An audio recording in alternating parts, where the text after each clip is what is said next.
Alright, so boom, wagwan bruv, brevet. I know why you're here. You know why you're here. Unless you're new here, then you don't know. Well, this is the place for your daily dose of edutainment. The place where you are laughing, being entertained, but most importantly, where you are learning something that you can apply to your own personal life and make it better. So, obviously on the channel, talk about weed addiction, overcoming your addiction to weed, but also, the thing that makes the world go round, money. Money makes the world go round, the world go round, the world go round. Money makes the world go round, it makes the world go round. Finances, how you spend your money, how you make it, how you save it, how you invest it, debt, all that good stuff or bad stuff. So we got David Dobrik on the worst money he's ever spent or blown. No long talk, let's cut straight to it, shall we? Like, Millie walking that like button. Whoa, pick it, catch it. Let go. I was getting around 60 million views a month, and my check each month would be a little over $275,000. It literally felt like I was a drug dealer at that time. Hey guys, I'm David. $200,000 a month. That's a lot. But also remember, about half of it, or at least 40% of it, is gonna go to taxes. And then, I guess, well, as a YouTube channel or a YouTube creator, you don't have as much overhead. You can really make a video straight up like this. Look, a tripod, camera, even with your iPhone, and start. So the overhead, that like expenses that come with making a YouTube channel, not that high compared to if you were selling a physical product. You have the expenses, the creation, and stuff like that. But when he's making 200K, it's more like maybe 100, 120K. That's still a lot. That's still quite a bit. But anytime someone tells you they made, any business owner or entrepreneur, Shopify, whatever it is, tells you they made, let's say 15K in that month, first you need to know whether or not it is profit or revenue, and then also take into account that taxes, at least 40% of it will go to taxes. So don't get lost in the sauce of people tricking you about how much money they made in a month. I'm just saying. Today I'm going to tell you about the worst and best financial decisions I've made. A lot of things in the videos will cost a lot of money, and it'll be for like 5 seconds of like the vlog. So one time I wanted like a pony to be in my bathroom for a quick joke, and that was like a $400 spend. See, this is like the hero content. When you get bigger, you can start doing some of these extra like expenses. But as a small channel or in general, you don't need to go over the top like this. Because sometimes the video does not do well, and now you made a video, you did the thing, and you can't recoup your money. I don't know, man. That's not how it works. That's not how any of this works. 14.4 million subscribers. He's out here.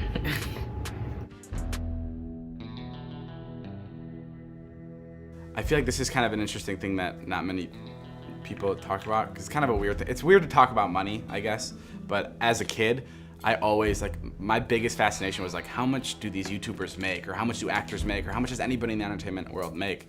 So I feel like I owe it to myself as a younger kid to talk about this. But so there's this thing that happened. It was the adpocalypse, and basically a bunch of advertisers pulled out of YouTube, and some YouTubers started to get paid a lot less because their content wasn't friendly, so advertisers wouldn't come on the channel anymore. And I was one of those people. I was getting around 60 million views a month, and my check each month for that time would be a little over $275,000, which is nuts. It literally felt like I was a drug dealer at that time. And then a year and a half ago, or like 2 years ago, it like kind of got cut, and now I get 200 million views, which is, you know, more than 3 times the amount of views I was getting before. But now my paycheck is under $2,000, which is crazy. It's crazy. It's a huge difference. Bruh,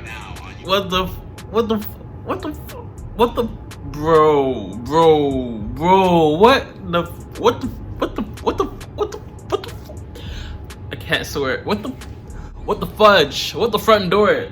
That's crazy. That is crazy. Things are never how they seem. No capping. Things are never how they seem. Clearly. Sheesh.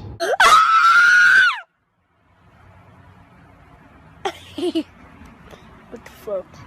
What the fuck? Stop playing! What the fuck? Stop playing! What the fuck is that? Ah! What the fuck? Sheesh. Oh. Oh.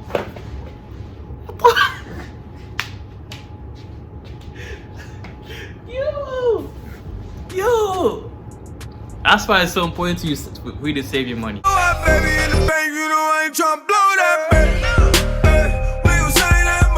When you get a pay increase or you go to a new job and they're paying you more, stop increasing your lifestyle to match the pay. Shit, man. If you were living at, let's say you're making now you're making, I don't know, 5K a month before you're making 3K. Continue to live as if you're making 3K until you've at least achieved one of your financial goals, whether it be to have $1,000 in your savings account, pay off all your current debts. Just have a financial goal first before you start increasing your expenses. No cap, because clearly, if he didn't, hopefully he did, I'm pretty sure he did, but if he didn't have like a backup plan or an emergency fund or something keeping him afloat all these years and he just wasted that money, he'd be living below minimum wage with 14 million subscribers. Imagine that you are this popular. I think that's what a lot of rappers go through, or artists. They were so popular, maybe they still have the followers, but now they're no longer making that much money. Imagine being famous and not wealthy. Just give me the wealth and take away the fame. That's all I want. That's crazy. That's crazy. Right now on YouTube, because my videos, I use like copyrighted songs, and I use, my videos are a little bit more inappropriate than the rest. So right now I'm actually making less money a month on YouTube than I was when I was waiting tables at a retirement home, which is pretty crazy. You know, I could change my videos and make them more like age appropriate and cut out the music, but then it's just gonna lose like the video quality and why the videos are mine, which sucks because it does hurt the videos. Like there's a lot less to do with a smaller budget, but I'm still like in like the best, I have the best job in the world, so I can't complain, but I just like, that's some background. I do a lot of different like science experiments that are kind of just like goofy experiments we do in my backyard.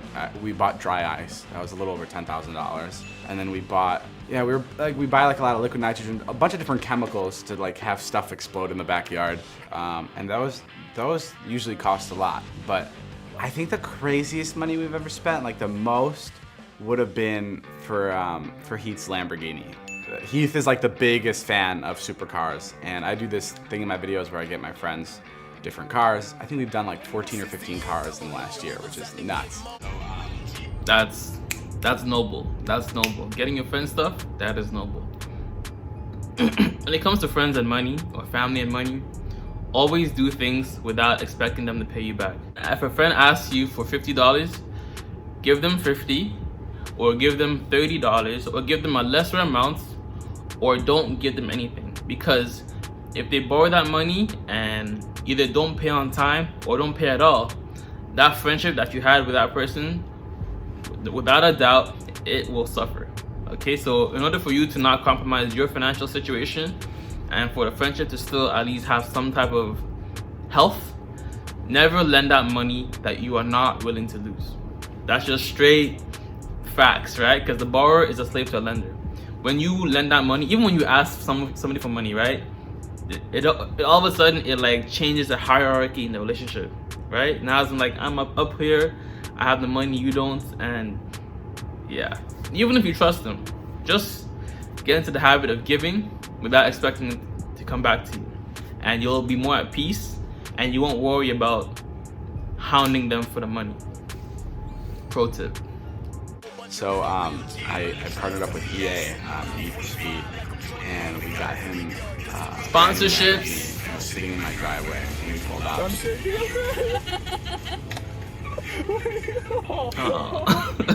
I always think everything happens for a reason, and I feel like my paycheck getting cut on YouTube was almost like a wake-up call to be like, hey, don't be comfortable here on YouTube, like expand your things, like with merchandise and whole other things, like expand the business. It was kind of like a blessing in disguise, I guess. Because it made you grow. Yeah, it made me go, okay, like this YouTube isn't forever, obviously, so I gotta go and try to do some other things. Just like that, your job isn't forever, your music career is not forever.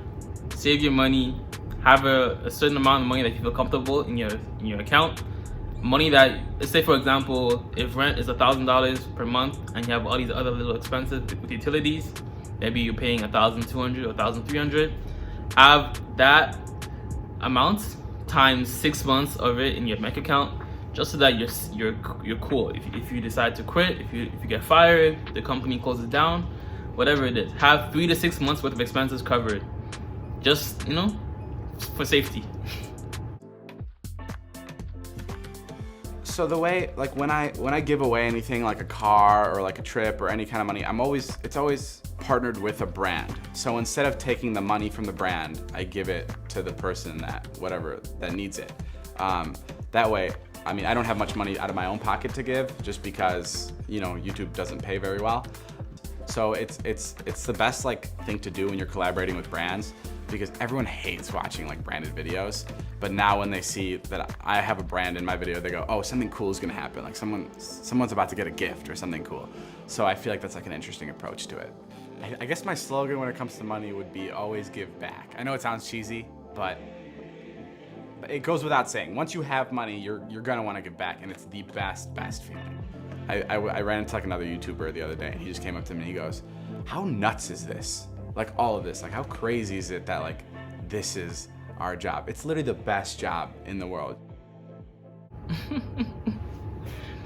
Arguably, one of the only ways you can really give back is for yourself, for you yourself to have already be financially wealthy. Not wealthy, but like healthy.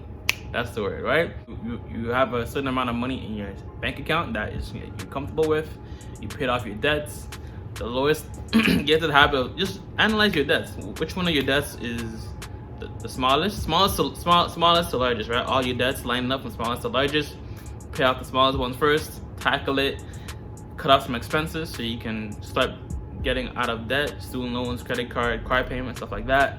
And then have a certain amount of money, 3 to 6 months in your bank account that you're comfortable with.